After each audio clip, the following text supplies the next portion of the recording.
নমস্কার, দেখছেন রিপাবলিক বাংলা। বাংলার খবরকে নিয়ে জ্যাক অলিভার স্টুডিও থেকে আমি সমাদৃতা রয়েছি আপনাদের সঙ্গে। বাংলার খবর মানে আপনার খবর, আপনার পাড়ার খবর।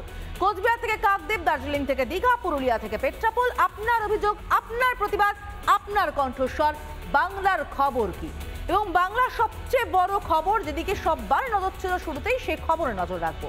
পরীক্ষাটা দিতেই হবে। সাংবাদিক বৈঠক থেকে স্পষ্ট বার্তা রাজ্যের মুখ্যমন্ত্রী মমতা বন্দ্যোপাধ্যায়। পাশাপাশি শিক্ষক নিয়োগের বিজ্ঞপ্তি প্রকাশের কথাও জানান মুখ্যমন্ত্রী। আন্দোলন আরো তীব্র করার ডাক, হতাশা চাকরিহারাদের।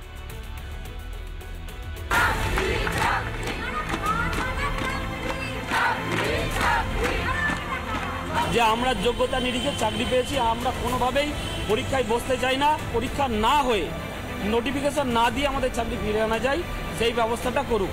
এখনই কথা বলা উচিত না আমরা পরীক্ষা দেবো না, দিচ্ছি না, দিতে পারবো না। শাসকের দুর্নীতিতে চাকরি গিয়েছে প্রায় 26,000 শিক্ষক ও শিক্ষাকর্মীর। চাকরি যে জুটেছে পুলিশের লাঠি। বিকাশ ভবন চত্বরে লাগাতার অবস্থান চালাচ্ছেন চাকরিহারারা। শিক্ষা সচিবের সঙ্গে বৈঠকের পরই রিভিউ পিটিশন গ্রহণের দাবি তুলেছিলেন চাকরিহারারা। নবান্ন থেকে সাংবাদিক বৈঠকে রিভিউ পিটিশন নিয়ে রাজ্যের অবস্থান স্পষ্ট করলেন মুখ্যমন্ত্রী Mamata Bandyopadhyay. Review petition pending আছে এবং কোর্টে গরমের ছুটি পড়ে গেছে, অথচ আমাদের হাত বেঁধে দেওয়া হয়েছে 31শে মের মধ্যে করতে হবে, নোটিফিকেশন করতে হবে। তাই বাধ্য হয়ে আমি জানাচ্ছি, দুটো প্রসেসই আমাদের চালু থাকবে। রিভিউতে যদি আমরা ভালো রেজাল্ট পাই তাহলে আমরা সেটাকে গ্রহণ করব। এই নোটিফিকেশন প্রকাশ করা হবে, তার ডিটেল দিলেন এবং ডিটেল দেওয়ার পর নির্দিষ্ট ডেটও কিন্তু বেঁধে দেওয়া হলো এবার এই চাকরিহারাদের জন্য, এবং তাদেরকে যে নির্দিষ্ট ডেটের মধ্যে ফর্ম ফিল আপ করতে হবে এবং তার পরবর্তী ক্ষেত্রে যে পরীক্ষার পদ্ধতি রয়েছে সেই সমস্ত বিষয় বলা হলো। 24,203 যেটা হাইকোর্টের অর্ডার অনুযায়ী ডিম টু বি ভ্যাকেন্ট হয়ে আছে। নিয়োগের বিজ্ঞপ্তি প্রকাশের ঘোষণার পরেই ক্ষোভে ফেটে পড়েন চাকরিহারারা। আজকের যে নোটিফিকেশনের বার্তা উনি দিলেন, এটা পরিষ্কার সমস্ত যোগ্য শিক্ষক শিক্ষিকা এবং শিক্ষাকর্মীদের জন্য একটা মৃত্যু পরোয়ানা উনি আজকে আমাদের জন্য ঘোষণা করলেন। পাশাপাশি চাকরিহারাদের পরীক্ষায় বসার আবেদনও করেন মুখ্যমন্ত্রী, যদিও পরীক্ষা দিতে নারাজ চাকরিহারারা। এখনই কথা বলা উচিত না আমরা পরীক্ষা দেবো না, দিচ্ছি না, দিতে পারবো না, তাহলে তো চাকরিটাই থাকবে না। সুপ্রিম কোর্টের আদেশ অনুযায়ী আপনারা প্লিজ অপশন 2টাকেও কাজে লাগান, অপশন 1টাকেও কাজে লাগান। রিভিউ করে আমরা যদি বিচার না পাই তাহলে কিন্তু আপনাদের আর সুযোগ থাকবে না। আমরা স্কুলেও যাব, পড়াবো, আবার টোটাল ডিউটি পালন করব, তার সাথে আবার ফ্রেশার্সদের সাথে কম্পিটিশন। মানে আমরা যে আজকে 10 বছর আগে যে প্রিপারেশন, এখন এই মানসিক কন্ডিশনে কি সেই প্রিপারেশন? এটাতে খুবই আশাহত। এই পরীক্ষায় নতুনদের সাথে কম্পিট করা আমাদের পক্ষে কোনোভাবেই সম্ভব নয়। পরীক্ষায় যে ব্যর্থ হই আমি, তখন আমি কোথায় যাব? আমার তো সেই বয়সটা নেই। এটা 25 বছর আর 36 বছর এক নয়। শুধু শিক্ষা নয়, অন্যান্য দপ্তরেও চাকরির সুযোগের আশ্বাস দেন মুখ্যমন্ত্রী। মানবিকতার স্বার্থে তারা নিশ্চয়ই অ্যাপ্লাই করতে পারে, এডুকেশন ডিপার্টমেন্টও করতে পারে, এবং তাছাড়া আরও 3-4টে ডিপার্টমেন্ট আমরা দিয়ে দেবো, যাতে যেটা তারা প্রয়োজন মনে করবে সেই নোটিফিকেশনটা আমরা 3-4 দিন পরে করে দেবো। মুখ্যমন্ত্রীর সাংবাদিক বৈঠকের পরও আন্দোলন জারি রাখার হুঁশিয়ারি চাকরিহারাদের সুরে সুর মিলিয়েই শাসক দলকে নিশানা বিরোধী দলনেতার। মুখ্যমন্ত্রী আফটার অল রাজনৈতিক ব্যক্তিত্ব, তিনি কি করে এসএসসির পক্ষে নোটিফিকেশনের ডেট, পরীক্ষার ডেট, কাউন্সিলিংয়ের ডেট করেন? এটা সুপ্রিম কোর্টকে অবমাননা, কোর্ট অর্ডারকে ভায়োলেশন। স্কুলগুলি খা করছে, শিক্ষা ব্যবস্থা নজিরবিহীন ধসের মুখে। এখনো রাস্তায় বসে চাকরিহারা শিক্ষকরা। কোন পথে রাজ্যের শিক্ষা ব্যবস্থা? শাসকের দুর্নীতির ফল ভুগতে হবে ভবিষ্যৎ প্রজন্মকে। রিপাবলিক বাংলা। এই মুহূর্তে ব্রেকিং নিউজে নজর রাখবো আমরা। আমডাঙ্গায় তৃণমূলকে গুলি, তৃণমূলের এই মুহূর্তে বড় খবর। আমডাঙ্গায় তৃণমূলকে গুলি, তৃণমূলের গুলিবিদ্ধ তৃণমূল কর্মী মাসিয়ার মণ্ডল। তারাবেড়িয়ার উপপ্রধানের ছেলের বিরুদ্ধে অভিযোগ, তৃণমূল উপপ্রধানের ছেলে আরিফুল মণ্ডল, আরিফুলই গুলি চালায় বলে অভিযোগ গুলিবিদ্ধ তৃণমূল কর্মীর। হাসপাতালে ভর্তি আমডাঙ্গায় গুলিবিদ্ধ যুবক তৃণমূল কর্মী, গুলিও করেছে তৃণমূলই। টিটপ রয়েছে, সরাসরি চলে যাব টিটপের কাছে। টিটপ, ঠিক কি ঘটেছে প্রথমেই জানতে চাইবো। দেখো, এখনো পর্যন্ত যেটা স্থানীয় সূত্রে জানা গিয়েছে, রোজকার মতো আজকেও কিন্তু আমডাঙ্গার তারাবাড়িয়া পঞ্চায়েতের রাউতারা এলাকায় সেখানে এই যে তৃণমূল কর্মী মসিয়ার মণ্ডল, যিনি পঞ্চায়েতের অর্থাৎ তারাবাড়িয়া পঞ্চায়েতের প্রধান লবি হিসেবে পরিচিত, সেখানে দাঁড়িয়েছিলেন। ঠিক তখনই অতর্কিতভাবে আচমকা এসেই কিন্তু এই উপপ্রধানের ছেলে আরিফুল মণ্ডল সে এসে কিন্তু তাকে গুলি করে এবং সে গুলিবিদ্ধ অবস্থায় স্থানীয়রা তাকে উদ্ধার করে প্রথমে আমডাঙ্গা গ্রামীণ হাসপাতাল, সেখান থেকে অবস্থা অবনতি হলে তাকে বারাসত হাসপাতালে নিয়ে যাওয়া হয়। কিন্তু এখানেই প্রশ্ন যে একজন তৃণমূলের যে পঞ্চায়েতের উপপ্রধানের ছেলে আরেকজন তৃণমূলের যে সক্রিয় কর্মী, যিনি অর্থাৎ একেবারে প্রধান ঘনিষ্ঠ হিসেবে পরিচিত, তাকে গুলি করলো। কিন্তু কেন গুলি করলো, কি কারণে করেছে, পুরনো কোনো শত্রুতা রয়েছে কিনা বা পারিবারিক কোনো অশান্তি রয়েছে কিনা, গোটা বিষয়টা কিন্তু ইতিমধ্যে আমডাঙ্গা থানা পুলিশ তদন্তে নেমেছে। এখনো পর্যন্ত পুলিশ কাউকে আটক করতে পারেনি। পুলিশ ইতিমধ্যে গোটা এলাকায় যাতে নতুন করে উত্তেজনা না সৃষ্টি হয় সেখানে কিন্তু পুলিশ প্রচুর পরিমাণ পুলিশ মোতায়েন করা হয়েছে। ইতিমধ্যেই বারাসাত জেলা পুলিশের উচ্চপদস্থ আধিকারিকরা তারাও ঘটনা তদন্ত করছেন, তারাও ইতিমধ্যে ঘটনাস্থলের দিকে আসছেন। কিন্তু এখানে তৃণমূলের কথাই সামনে আসছে, তৃণমূল কর্মীকে গুলি করেছেন আর এক তৃণমূল কর্মী। তৃণমূল কি বলছে বিষয়? দেখো, একদমই তৃণমূলের যারা স্থানীয় নেতৃত্ব রয়েছেন তারা এখনো পর্যন্ত কিন্তু পুরোপুরিভাবে গোটা বিষয়টি তারা এড়িয়ে যাচ্ছেন। তারা এখনো গোটা বিষয়টা তারা বলছেন যে আমরা আগে কথা বলে নিয়ে তারপর জানতে পারবো বিষয়টা কি ঘটেছে। কিন্তু প্রশ্ন একটাই, এই আমডাঙ্গাতে এর আগেও দেখা গিয়েছে যে তৃণমূলের গোষ্ঠী কন্দলে তৃণমূলের প্রধান থেকে শুরু করে সেই কন্দল আবারও প্রকাশ্যে চলে এলো। আপাতত তোমাকে ধন্যবাদ টিটপ।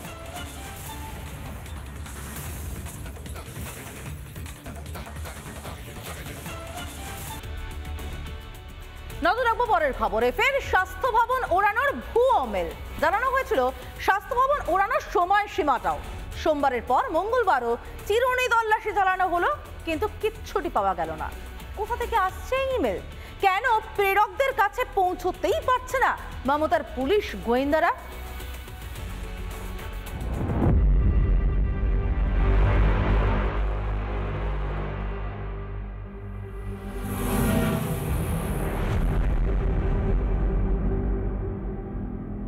চব্বিশ ঘন্টায় দুবার স্বাস্থ্য ভবন ওড়ানোর হুমকি।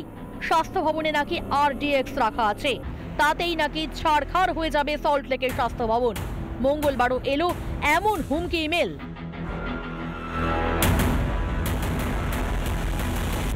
যে হুমকি মেল স্বাস্থ্য ভবনে পাঠানো হয়েছিল সেখানে এরকম হুমকিও দেওয়া হয়েছিল, 4টে জায়গায় RDX রয়েছে, বিকেল 5টার মধ্যে নাকি গোটা স্বাস্থ্য ভবনটাই বিস্ফোরণে উড়ে যাবে। কিন্তু এই মুহূর্তে ঘড়ির কাঁটায় দেখা যাচ্ছে 5টা বেজে গিয়েছে। স্বাস্থ্য ভবন বিস্ফোরণে উড়ে যাওয়া তো অনেক দূরের কথা, স্বাস্থ্য ভবন ঠিক যেভাবে ছিল সেইভাবেই রয়েছে। এই ফাঁপা হুমকির ইমেল আসতেই স্বাস্থ্য ভবনে হুলস্থুল পড়ে যায়। তড়ি ঘড়ি খালি করে দেওয়া হয় ভবন। তল্লাশি শুরু করে bomb disposal squad. Metal detector সহ একাধিক সামগ্রী নিয়ে চলে দিনভর তল্লাশি।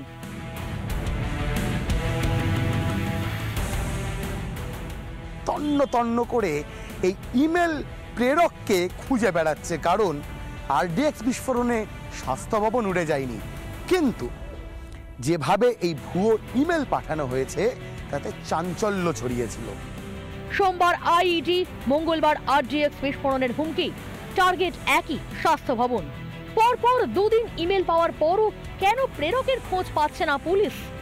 নিছকই কোনো বোমাতঙ্ক, নাকি অন্য কিছু থেকে মোড় ঘোরাতে এই হুমকির পরিকল্পনা?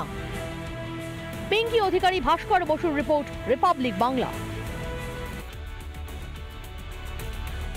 বীরভূমে আমি নেতা, বাকি সব দলের ব্যথা।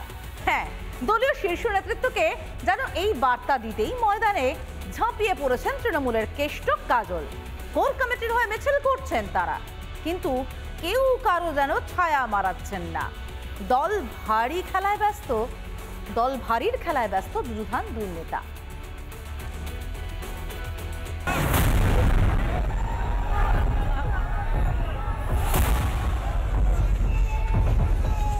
क्या होगा देख ले, কার কত দূর, কার কত ক্ষমতা, ছোট মাছ কিছুক্ষণ লাপালাপি করে।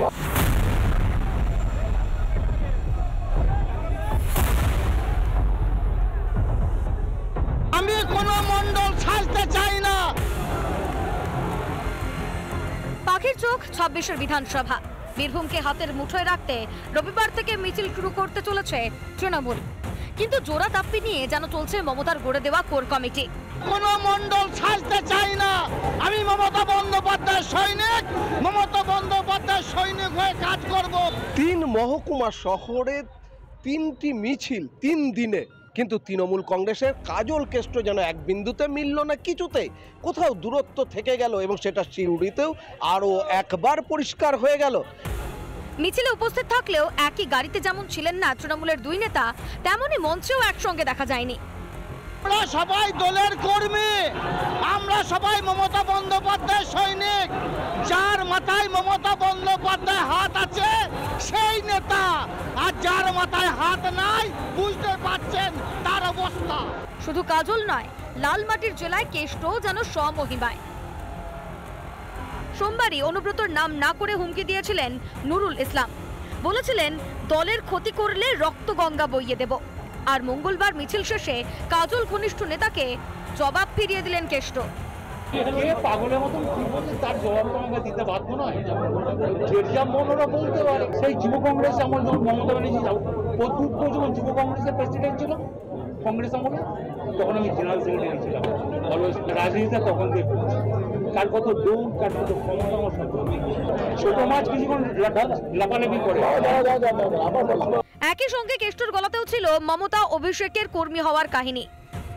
কর্মী হচ্ছে মাগুর মাছ আর চ্যাং মাছ, পালাতে জানে না, মরতে জানে না, ঠিক টাইমে আর এর সংগঠন মমতা ব্যানার্জি। এদিকে 26এর নির্বাচনের সলতে পাকাতে যখন ব্যস্ত তৃণমূল, তখনই ঘাসফুল ছেড়ে পদ্ম শিবিরে নাম লেখালো 117টি পরিবার। বীরভূম থেকে ভিডিও জার্নালিস্ট কার্তিকের সাথে মনোরঞ্জন, রিপাবলিক বাংলা। রাজ্য জুড়ে সাইবার ক্রাইম, অনলাইন প্রতারণার জাল যেন ছড়িয়েই চলেছে। মুর্শিদাবাদের বেলডাঙ্গা থেকে উদ্ধার প্রায় 2000 ভুয়ো সিম কার্ড। অন্যদিকে রাত নামতেই মুখ ঢেকে এটিএম লুটে একদল দুষ্কৃতী। প্রকাশ্যে পান্ডুয়ার কুলটি মোড়ের ঘটনার সিসি ফুটেজ।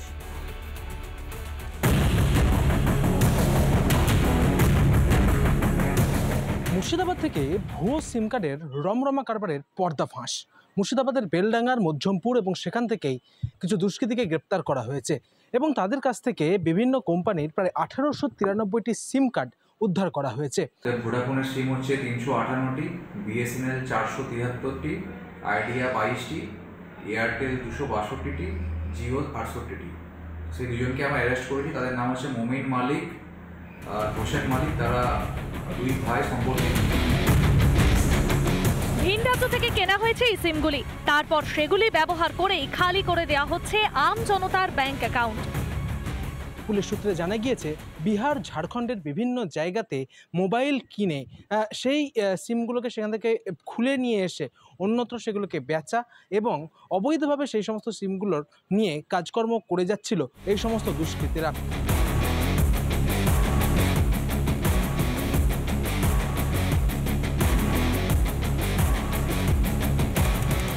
অন্যদিকে পান্ডুয়া কুলটি মোড়ে এটিএম লুটের চেষ্টা করে দুষ্কৃতীরা। প্রকাশ্যে তার সিসি ফুটেজ। রাত 2টো নাগাদ এক দুষ্কৃতী টুপি পরে মুখ ঢেকে এটিএমে ঢোকে। প্লাস দিয়ে তার কেটে বন্ধ করে দেওয়া হয় ভিতরের সিসি ক্যামেরা। তার 8 নাগাদ আমাকে ফোন করেছিল কোম্পানি থেকে, বলা হলো যে রাত্রিবেলা যখন ডাকাতি হচ্ছে এটিএমটা, তো যেহেতু আমরা ল্যান্ডলর্ড তো ওই জন্য আমাদেরকে ফোন করা হয় কোম্পানি থেকে এবং ভিডিও পাঠানো হয়েছিল। আমরা তাই জন্য এলাম, এসে দেখি যে যারা ডাকাতি করে তারা অলরেডি চলে গেছে। পুলিশ চলে এসছে, জনগণ দেখেছে আর কি, দেখে পুলিশকে খবর দিয়েছে। সময় মতো পুলিশ গিয়ে এটিএম লুট ঠেকায়। কিছুদিন আগেই জামতারা গ্যাং, যে জামতারা গ্যাং কিন্তু এই যে সাইবার ক্রাইম, সেই সাইবার ক্রাইমের সঙ্গে অত্যন্ত প্রত্যক্ষভাবে জড়িত রয়েছে এবং সেই ক্ষেত্রে দাঁড়িয়ে এবারে এই ভুয়ো সিম কার্ড উদ্ধার এবং তার সঙ্গে এই সমস্ত দুষ্কৃতীকে গ্রেপ্তারের ঘটনায় কিন্তু তীব্র চাঞ্চল্য ছড়িয়েছে। ইন্দ্রাশিস বাগচি, সুজিত গৌড়ের রিপোর্ট, রিপাবলিক বাংলা। বিবাহ বহির্ভূত সম্পর্ক, প্রেমিকার হাতে আক্রান্ত প্রেমিক। সম্পর্ক থেকে বেরিয়ে আসতে চাওয়াতেই হামলা বলে জানতে পারা যাচ্ছে। বাড়িতে আগুন লাগিয়ে দেওয়ার অভিযোগ উঠেছে। মনগার ঘটনায় গ্রেফতার অভিযুক্ত গৃহবধূ।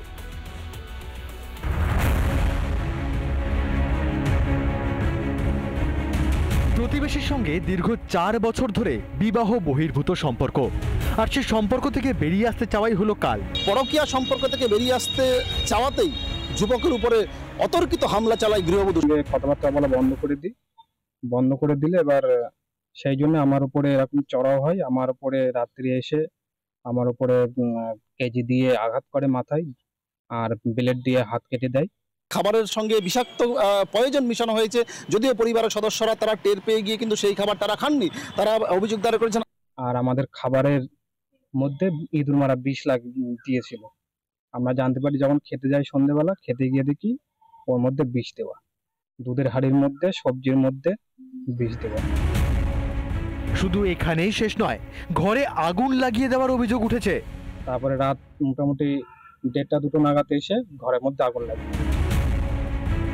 অভিযুক্ত গৃহবধূকে গ্রেপ্তার করেছে পুলিশ। ধৃতের শাস্তির দাবিতে সরব আক্রান্তের পরিবার। থানায় অভিযোগ করেছে ওর জন্য যাবজ্জীবন জেল হয়, নাই তো ছাড়া পালে আমার আবার ক্ষতি করবে। আর কি ক্ষতি যে করবে তা আমার জানা নেই, তবে ও যেন জীবনে যেন ছাড়া না পায়, আর আমার যা ক্ষতি করেছে সেই ক্ষতিগুলো যেন আমি পূরণ চাই।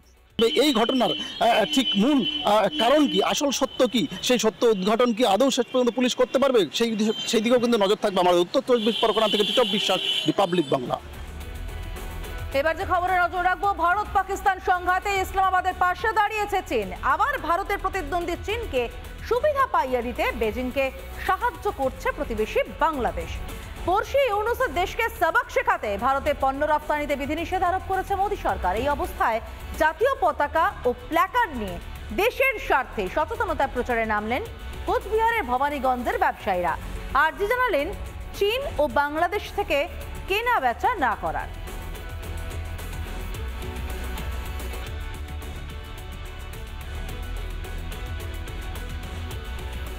চাইনিজ আর বাংলাদেশি প্রোডাক্ট সবচেয়ে বেশি যদি ওরা বিক্রি করে থাকে, আমাদের ভারতবর্ষে বিক্রি করে থাকে।